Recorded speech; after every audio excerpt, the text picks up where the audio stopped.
Buenas tardes, amigas y amigos, tengan todos y todas, sean ustedes bienvenidas, bienvenidos.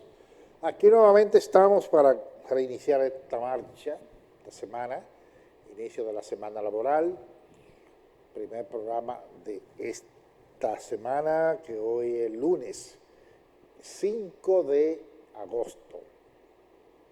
Estamos ya de lleno en el octavo mes de este año 2024. 5 de agosto, hoy se celebra un año más, según vi, el 525 de la fundación de la capital de la República Dominicana. Así,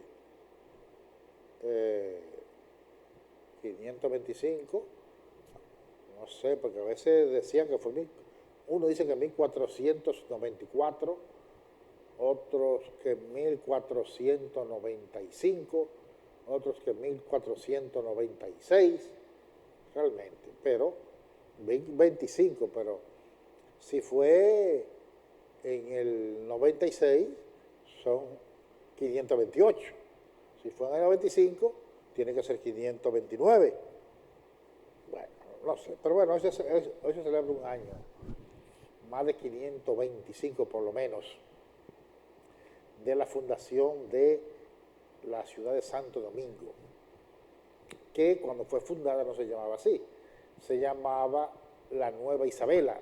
Nueva Isabela porque ya antes había Cristóbal Colón fundado la primera ciudad de América, que fue la Isabela, que actualmente es el municipio de la Isabela. Entonces, aquella era como la Nueva Isabela, otra Isabela, la segunda Isabela, que luego fue bautizada como ciudad, la capital de la isla, y ciudad de Santo Domingo de Guzmán, por Bartolomé Colón. Le llaman la ciudad de los colones, que tuvo ahí Bartolomé, pero también el hermano Cristóbal Colón, que era la figura central de aquel momento y de aquella, ¿cómo diríamos? De aquel acontecimiento indudablemente trascendental, que fue la llegada de los europeos a América y el inicio de la colonización, de la conquista, de la depredación, del asalto, del robo, del genocidio, o más genocidio, no, etnocidio, que el término correcto no es genocidio, etnocidio, fue una etnia que mataron. Genocidio está haciendo el criminal que gobierna Israel, ese delincuente internacional, esa vergüenza humana, Benjamín Netanyahu. Ese es un genocidio. Pero lo que hicieron en América se define como un etnocidio, etno de etnia, porque fue una raza, una etnia que eliminaron. Ayer se cumplió entonces también un nuevo aniversario, el 78, del violentísimo terremoto que sacudió nuestro país, 1946. Un nuevo aniversario, que de hecho aquella vez fue domingo, y ayer cayó domingo también, ese aniversario. Bueno, tenemos muchos acontecimientos que debemos comentar. Vamos a comenzar los hechos. Hoy el presidente participa en la semanal, como es tradición. El presidente ha adelantado algunos aspectos generales, presidente Abinader, de lo que va a ser la propuesta de reforma constitucional, pero el país la va a conocer a fondo cuando él anunció hoy la presente el próximo 16 de agosto. Será el 16 de agosto durante su comparecencia para la juramentación, para un nuevo periodo ante la Asamblea Nacional, que el presidente Luis Abinader va a introducir la propuesta de reforma a la Constitución de la República. Entonces vamos a ver aunque ya más o menos se sabe por dónde viene más o menos la idea, tema que va a tocar esa nueva reforma a la Constitución Dominicana. Eso adelantó algo hoy en su comparecencia con los medios de comunicación el presidente de la República, Luis Abinader Corona. Bueno, dolorosa el desenlace. Uno esperaba que hubiese un desenlace feliz, vamos a decir, pero no, fue trágico, una tragedia más. La desaparición hace unos 6 días o 7, 6 días del médico Enrique Espinal, un galeno de aquí de Santiago, que el 31 de la noche salió desde su residencia de Villa Olga a trasladar a un amigo para Hato del Yaque y desapareció, no regresó. Desde entonces la familia, sus vecinos, sus amigos, sus compañeros de profesión, los médicos, estuvieron arduamente ocupados y preocupados en la búsqueda, con la esperanza, claro está, de que apareciera con vida. Pero no, apareció en Palenque, San Cristóbal, oiga, en el otro extremo del país, su cuerpo, su cadáver, ya en proceso, claro está, de decomposición. Porque parece ser que lo asesinaron la misma noche. Y por lo visto, según los avances preliminares, porque todavía no están todos los detalles, esos detalles tendrán que darse después que se le haga la autopsia que se le está haciendo en el INACIR. Pero ya hay sí algunos avances preliminares. Se asume que fue ultimado la misma noche y que fue llevado el cadáver para ese lugar. Y con tanto tiempo y tantas cosas que tuvieron, de casualidad no lo llevaron a un lugar y lo enterraron o lo depositaron, de esos lugares que sería difícil encontrarlo. Porque pudieron ir por ahí a un monte y enterrarlo, una zona solitaria y qué sé yo. Pero bueno, qué bueno que después de la desgracia de hacer esa barbaridad, digo, qué bueno que apareció el cadáver. Porque es más doloroso cuando una familia le secuestran y desaparece uno de sus miembros y nunca aparece. Así es más doloroso, aunque diría, bueno, pero tienen la esperanza. Pero llega un momento que se pierde la esperanza de la vida, pero no hay un cierre, esta es angustia. ¿Lo mataron o no lo mataron? ¿Aparecerá o no aparecerá? Bueno, y ya el cadáver está, ya se le da sepultura, y vamos a decir que hay un cierre, aunque las heridas quedan, no cierran. Conjeturas, comentarios, que yo no me voy a hacer eco. En las redes se dicen cosas que yo no voy a hacerme eco de eso. Son especulaciones y no hay nada que contribuir. Ahora, lamentar, hay 2 detenidos, un militar y un civil. Lo que queremos es que sean eso, u otros quienes sean, que sean apresados, se les instrumentalice un expediente y sean castigados severamente por el daño que le han hecho a la familia y a la sociedad, con quitarle la vida a un joven profesional, un ser humano, que es lo importante, sea profesional o no, eso es secundario, un ser humano, que eso es lo importante, un ser humano, y eso es inaceptable, absolutamente inaceptable. Bueno, en otro aspecto, quiero expresar mi condolencia a la familia y a la comunidad deportiva, especialmente el baloncesto del país.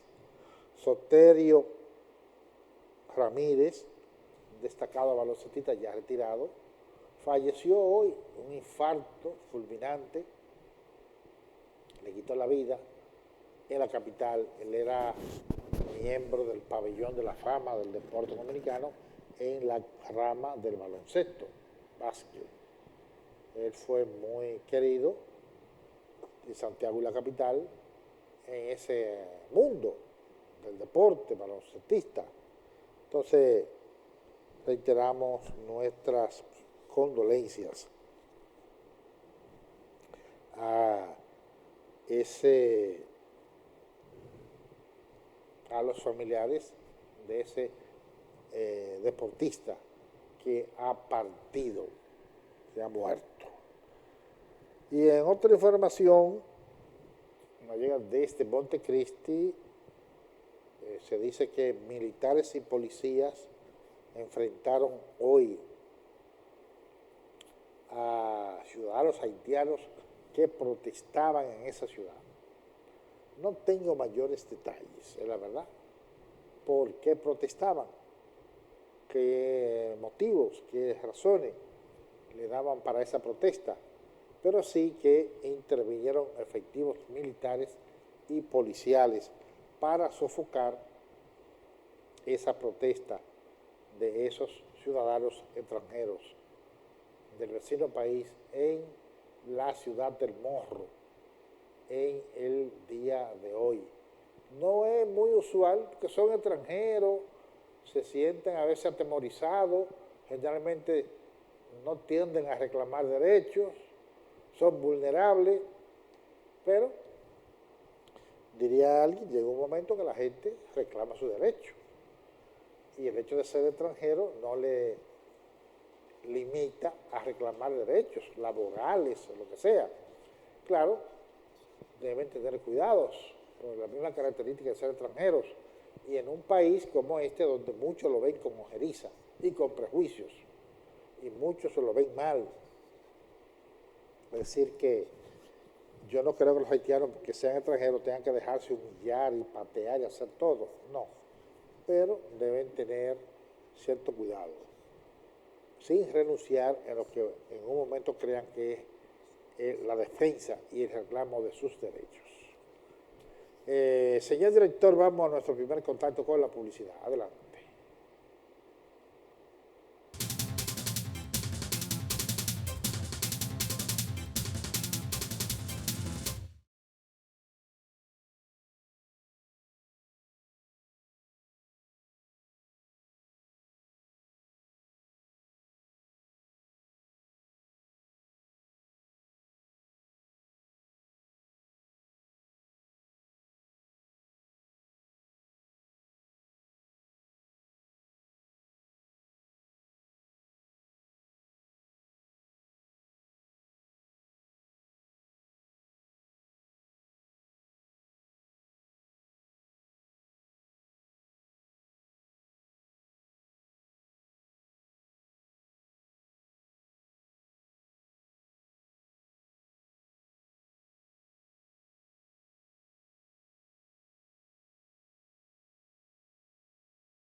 Continuamos nosotros con nuestro programa, gracias a ustedes, amigas, amigos televidentes.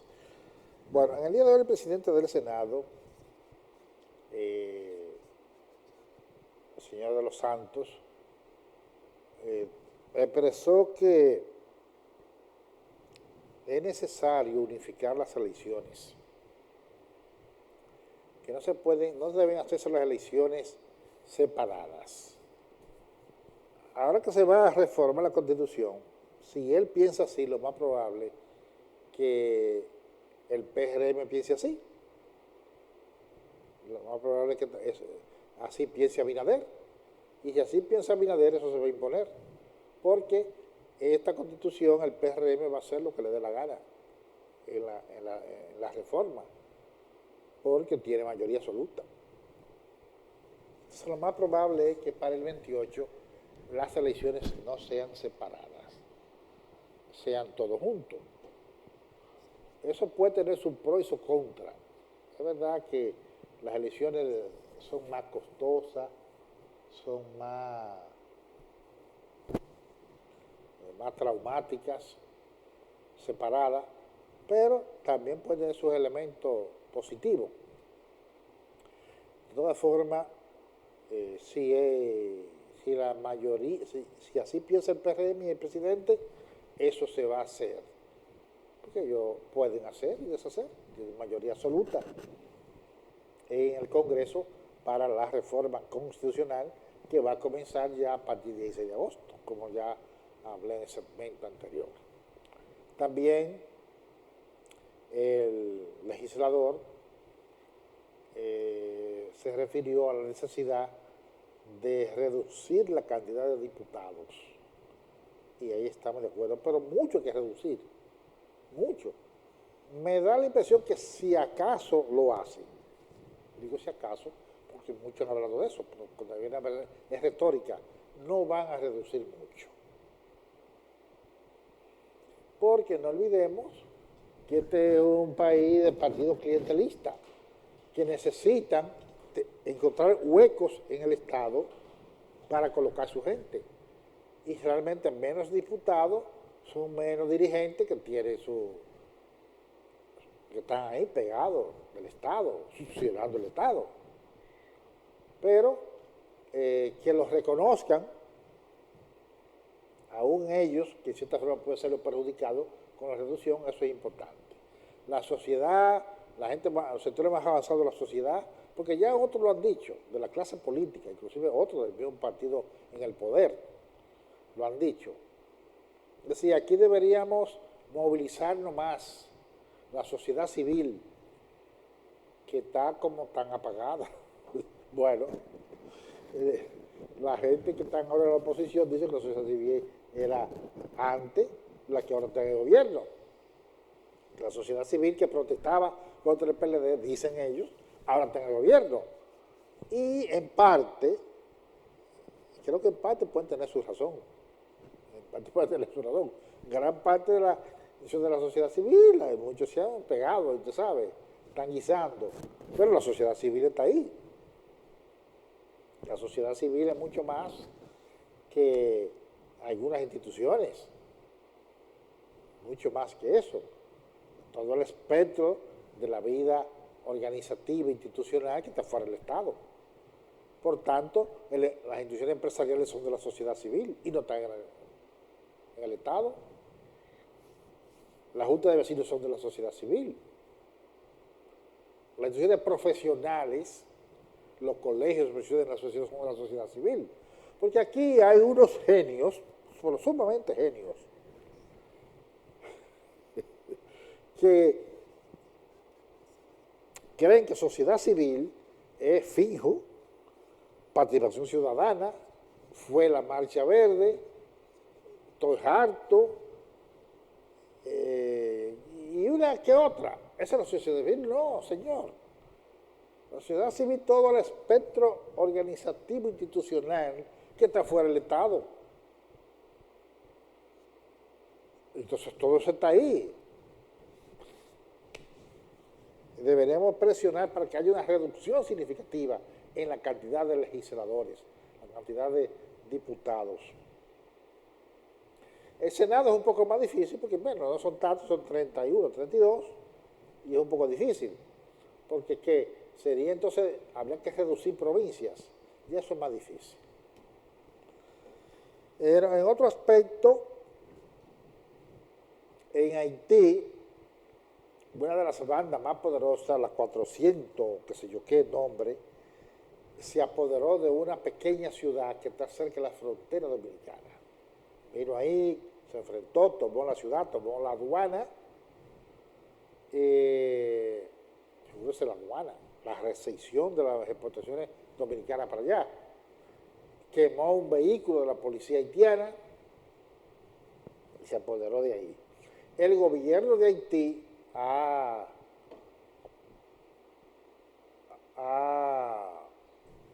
alertado al gobierno dominicano que tenga cuidado porque las pandillas, las bandas armadas, se están acercando a la frontera dominicana. Oiga, es decir que el gobierno dominicano va a tener que ponerse en mayor alerta, mayor cuidado y reforzar la frontera. Y yo diría, porque eso es fácil de deducir, que la parte de la frontera que está más en riesgo de que esos bandidos quieran venir para acá es del centro hacia el sur, de Elías Piña hacia el sur, no de ahí hacia el norte, porque las pandillas se sabe que han operado en la capital, y la capital está por el sur, la capital está cerca de Jimaní, y cualquier cosa esas pandillas están ahí. Le es mucho más difícil irse hacia el norte, el nordeste, que bastante lejos en Haití, y topográficamente muy accidentado, porque esa cordillera central que está aquí, en Haití también, solo que en Haití está más pelada, tiene menos árboles, pero está en Haití. No creo que la cordillera central dominicana, que tiene esas montañas altísimas, no está en Haití, con montañas también muy altas, está allá, pero más deforestada, pero está, no que es un llano, no es que valle, el centro, pero sí a esa pandilla le es más fácil acercarse a la frontera del centro hacia el sur, es decir, de Las Piñas hacia Jimaní, hacia Pedernales. Por tanto, ahí es que el gobierno dominicano debe centrar más la vigilancia. Claro, no quiere decir que deba descuidar el norte, Dajabón y el norte. Esa es la situación peligrosa que se da en Haití en este momento, que cada día se enfrentarán más, porque en Haití o la banda se rinden, cosa que yo dudo, o pelean. Entonces ahí o pelean o se rinden. Digo se rinden porque el gobierno parece que no está en disposición de sentarse a dialogar. No parece en eso. Hacerle concesiones, amnistía y reconocer aquí y allí, parece que no tiene eso. Y en cierta forma tiene razón. Porque sentarse a dialogar con criminales y ladrones, asesinos, como que no es fácil. Es darle categoría de interlocutores, de fuerza beligerante. Bueno,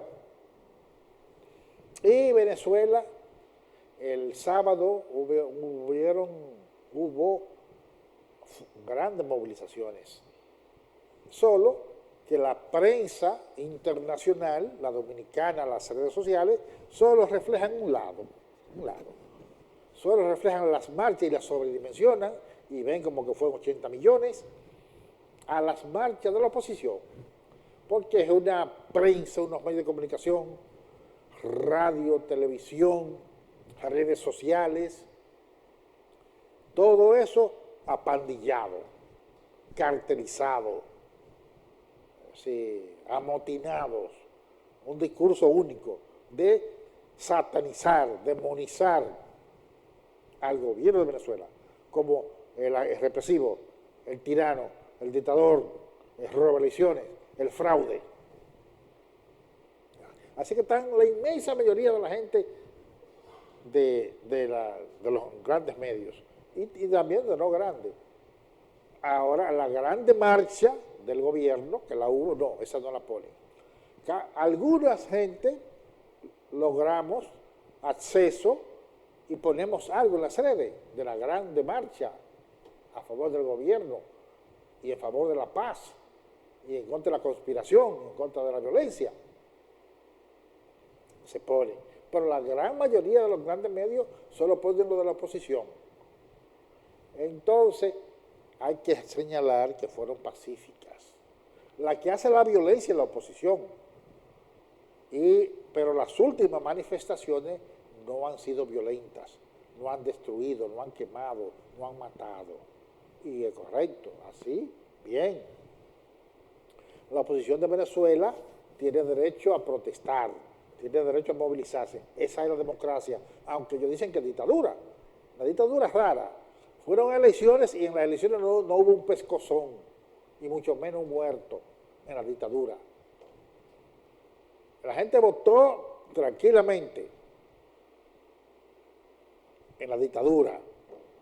Ellos se movilizan y son los que hacen los desórdenes y queman y hacen de todo. Y entonces el dictador es el otro. Pero la oposición el sábado se movilizó y llevó mucha gente, porque nadie puede dudar y negar que la oposición en Venezuela tiene mucha gente.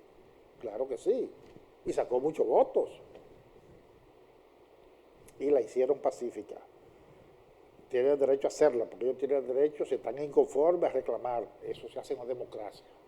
Y no se les puede, lo que no pueden hacer es la violencia, la sangre, la destrucción, la anarquía. Eso es lo que no deben hacer, ni se les debe permitir. Entonces las cosas como que van tomando el río su cauce, sigue la gallareta, siguen los reclamos que presenten las actas, pero ellos solo hablan de las actas en teoría, y muchas de las actas se las han descubierto que son falsas, las de la oposición. Y bueno, y la mayoría de los países, de los organismos internacionales, alineados con la oposición. Nosotros queremos que en Venezuela los venezolanos resuelvan su problema, que ellos diriman sus contradicciones, que haya respeto mutuo. Repito que la oposición tiene derecho a protestar, y si es pacíficamente, civilizadamente, hay que respetarle eso y nadie tiene que intervenir ni obstaculizarle eso. Pero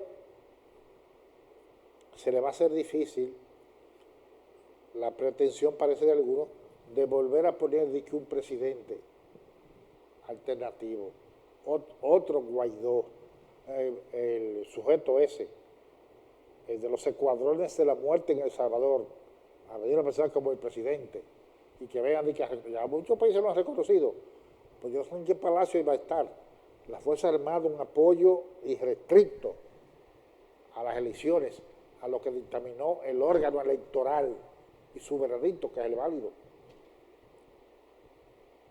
que es ratificando la reelección de Nicolás Maduro. Pero Venezuela se juega un papel muy difícil, porque es la prenda de la corona.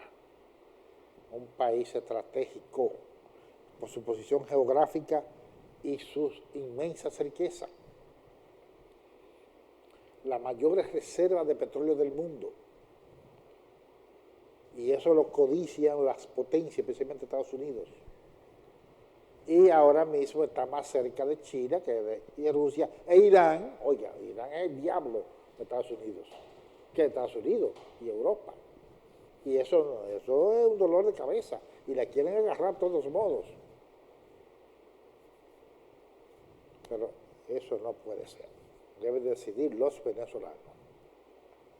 Pero Venezuela no solamente tiene grandes reservas de petróleo, un país rico en otros minerales, en aguas dulces, que es un bien estratégico para el futuro. El agua va a escasear, va a llegar un día que va a escasear, y esos países que la tienen que tienen mucha, van a tener el tesoro del mundo. El agua es mejor que el petróleo. Además que el agua no se acaba si la cuidamos. El petróleo se acaba. Cada vez que usted saca un barril, queda uno menos. Y después un día se acaba. El agua, si no maltratamos el sistema, el ecosistema, dura millones de años. Porque ¿cuántos millones de años tiene el río ya que bajando de la montaña? Millones de años. Y ya que no vino ahí con Colón. Y puede durar, si no depredamos las lomas, millones de años bajando el agua de aquí debajo. Y además tiene la más grande reserva de oro de América, reserva inmensa de hierro, de un mineral estratégico muy escaso en el mundo, muy importante, le llaman coltán.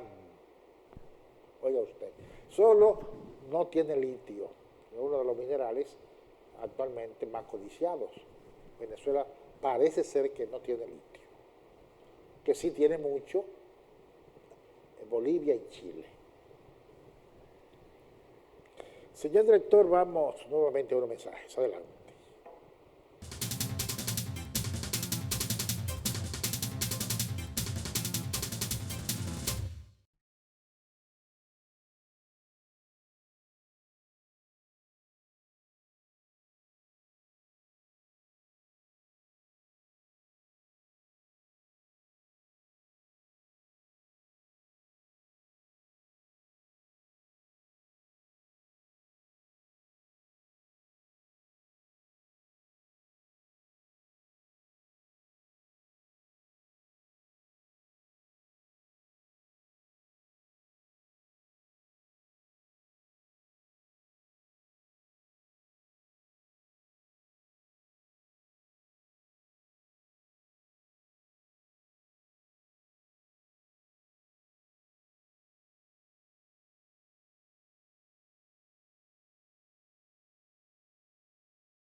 Continuamos nosotros con nuestro programa de esta tarde, de este lunes 5 de agosto.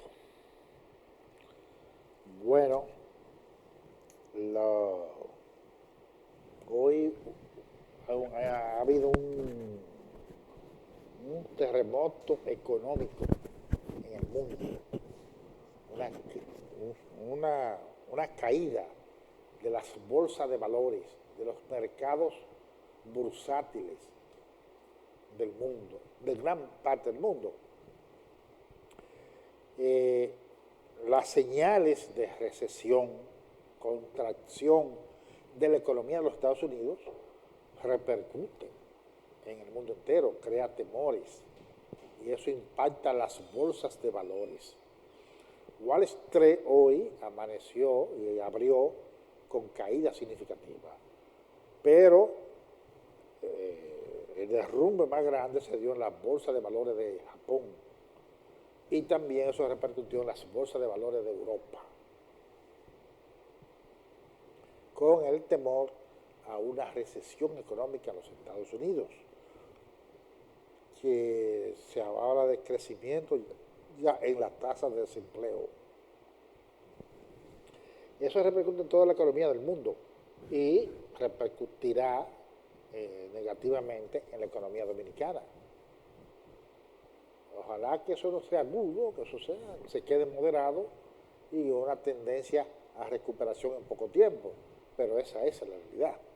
Esa es la realidad. Sacudiones en gran parte de los mercados bursátiles de las grandes economías. Figúrese usted la economía argentina, que anda ahí como el borracho, que me cargo para allá o si no me cargo para acá. Así anda la economía argentina. Que el impacto que pueda tener en una economía que está tambaleante, muy tambaleante. Solo no se ha hablado de ningún movimiento negativo en la economía china. Pero también, si hay una recesión en la economía capitalista, aunque en menor grado, pues se siente también en China. Porque está integrada ya la economía mundial. Como quiera que sea, China está integrada también en la economía mundial capitalista. Si exporta menos, hay un impacto económico. Entonces, en otro aspecto, hoy productores de cebolla tuvieron un piquete en el Palacio Nacional reclamando el pago al Estado de lo que le fían. Los cebolleros le entregan recursos, producto, agricultura, al INESPRE. Eso tiene que pagárselo. El productor del campo en este país no se puede descuidar, porque dichoso el país que tiene producción interna. La producción interna en cualquier país hay que preservarla, hay que cuidarla, hay que incentivarla, porque una de las aspiraciones de las naciones tiene que ser, de todas, acercarse lo más posible a la soberanía agroalimentaria. Digo acercarse lo más posible porque es imposible que un país lo produzca todo lo que necesita. Porque a veces, aunque tenga los recursos para producirlo, económicos y tecnológicos, no puede, porque hay productos que por el clima usted no lo puede producir. Es difícil que nosotros podamos producir trigo. Así que por más recursos que tengamos, qué sé yo qué, difícilmente. Creo que en nuestro país no hay condiciones para el trigo. Sencillamente tendremos siempre que importarlo. Pero lo que podamos producir hay que tratar de producirlo. Una sequía de estación, hay una disminución, temporalmente se importa, pero temporalmente, para salir de un momento difícil. Pero que eso no sea una cultura permanente. Y así debe ser en todos los países. Por ejemplo, uno de los grandes males de Venezuela fue que se acostumbró a exportar petróleo, porque tiene mucho petróleo. Es un país que llegó a 2,5 millones de barriles diarios, hasta 3 millones de barriles diarios.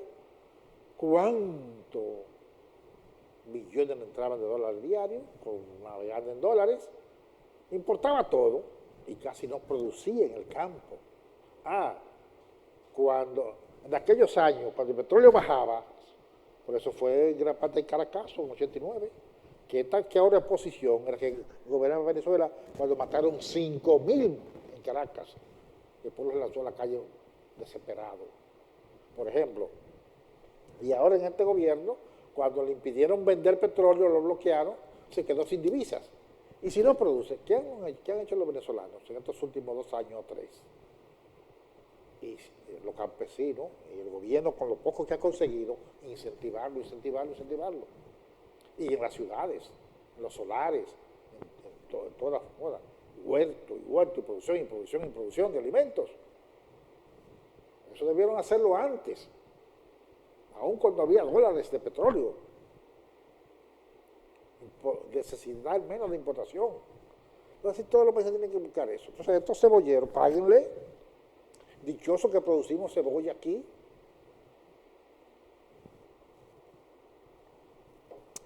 Bueno, hoy estuvimos con el alcalde Ulises Rodríguez. Ulises informó, preguntamos si no va a volver la estafeta de Corazán al ayuntamiento. Desde que Corazán se independizó, porque una vez no existía, en el año 77, antes de eso, el acueducto pertenecía al ayuntamiento.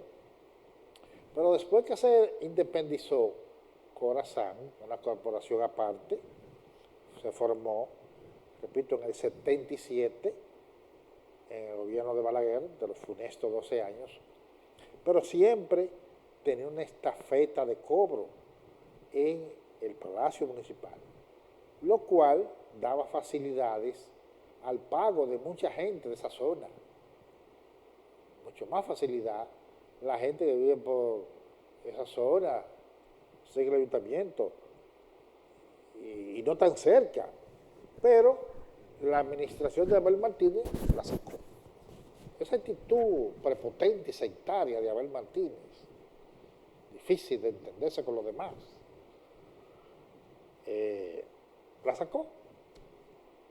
Entonces, hoy nos dijo el alcalde que están en proceso para que vuelva. Hace falta esa estafeta en el Palacio Municipal, como era antes. Por cierto, a Ulises es bueno que se sacude un poco más, porque hay muchas quejas en muchos sectores de Santiago por deficiencia en la recogida de la basura. Deficiencia en la recogida de la basura. Con lo que uno le puede criticar o lo que sea a la pasada administración, pero en eso fue eficiente. Habían menos quejas, menos protesta de la gente, menos reclamos. De diferentes sectores a uno le llegan quejas de que los camiones pasan menos, que los turnos no se cumplen. Así que es bueno que la administración de Ulises Rodríguez se sacuda un poco más en ese sentido. Bueno, Kamala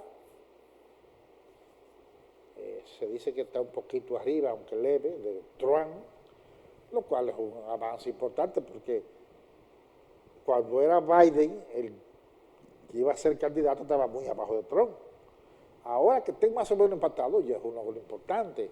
En estos próximos días ella va a subir más, porque va a la convención, va a elegir su compañero boleta, y entonces eso significa que el momentum, la propaganda es de ella, los medios son de ella y los demócratas, y eso le sube puntos. Claro, eso puede bajar luego, pero se vislumbra en Estados Unidos una confrontación dura